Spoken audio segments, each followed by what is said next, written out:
अस्सलाम वालेकुम।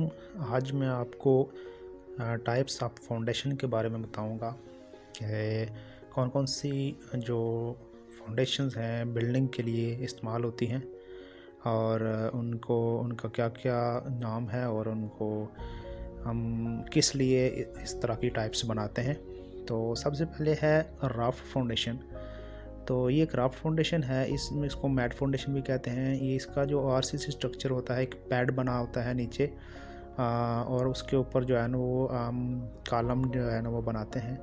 तो ये इसलिए बनाते हैं जहाँ पे कोई जो स्टेटा हमारा लूज़ हो, नरम हो, ताकि जो सेटलमेंट हो वो डिफरेंशियल ना हो, यूनिफॉर्म सेटलमेंट हो और जो है ना बिल्डिंग में क्रैक्स ना आए। तो इसलिए ये जो फाउंडेशन मोस्टली आजकल मैट फुटिंग ही बनती है। तो जो है ना वो सैंड वाली या रेत अपना सिल्टी ज़मीन हो तो उसके लिए ये रिकमेंड करते हैं, जिसकी जो बेरिंग कैपेसिटी बहुत ज़्यादा कम हो उसके लिए मैट फुटिंग इस्तेमाल होती है। तो सेकंड नंबर पे आती है हमारी जो फुटिंग है आइसोलेटेड फुटिंग, उसको कहेंगे।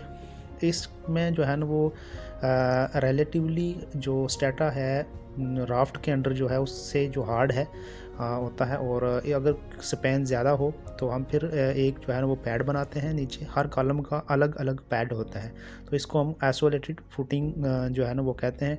इसके ऊपर कॉलम बनता है और इसका जो है ना वो लोड भी इतना ज़्यादा नहीं होता, कम लोड के लिए ये बनाते हैं।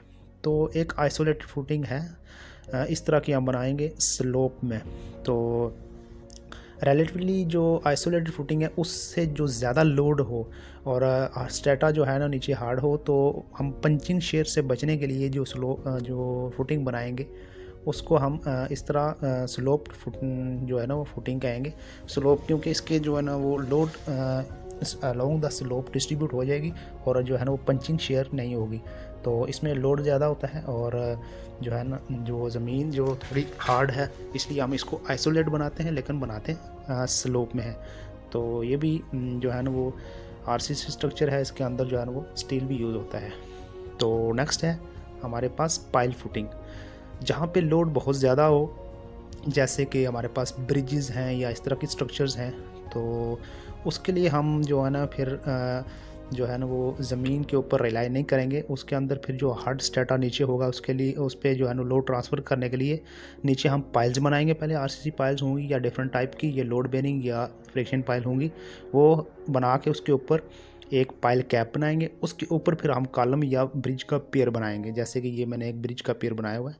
तो इस जो है ना पूरे स्ट्रक्चर को हम पाइल फाउंडेशन कहेंगे।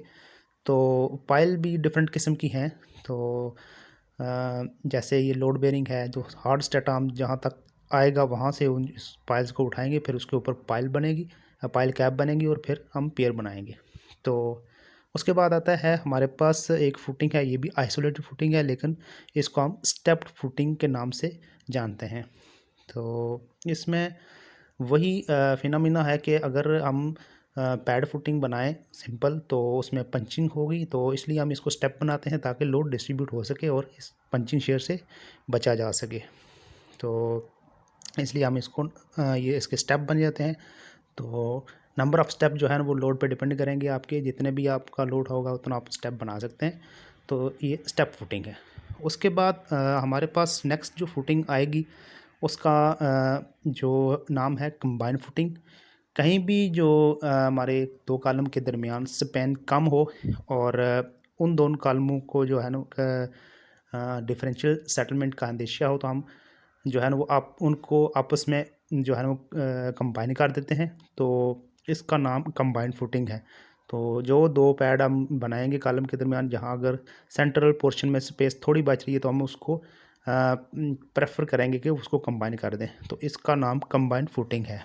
इसी तरह एक और कंबाइन फुटिंग जो वो है कि हम जहाँ पे लोड एक कॉलम पे कम आ रहा हो और एक कॉलम पे लोड ज़्यादा आ रहा हो, लेकिन उनका जो स्पैन है आपस में कॉलम का वो कम हो, तो हम वो भी कंबाइन फुटिंग बनाएंगे। लेकिन वो इस तरह की कंबाइन फुटिंग होगी कि उसमें जो है ना वो एरिया जहाँ पे हम लोड कम है वहाँ पे कम एरिया के लिहाज से, और जहाँ पे ज़्यादा लोड है वहाँ हम ज़्यादा एरिया के लिहाज से हम अपनी वो फुटिंग बनाएंगे, उसको हम ट्रेपोज़ाइडल फुटिंग कहेंगे। तो लास्ट में है हमारे पास स्ट्रिप फुटिंग।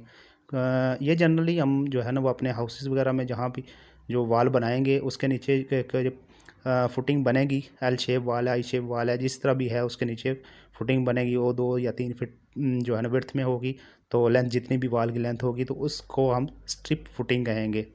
तो ये हमारे पास जनरली हम वॉल्स के लिए बनाते हैं।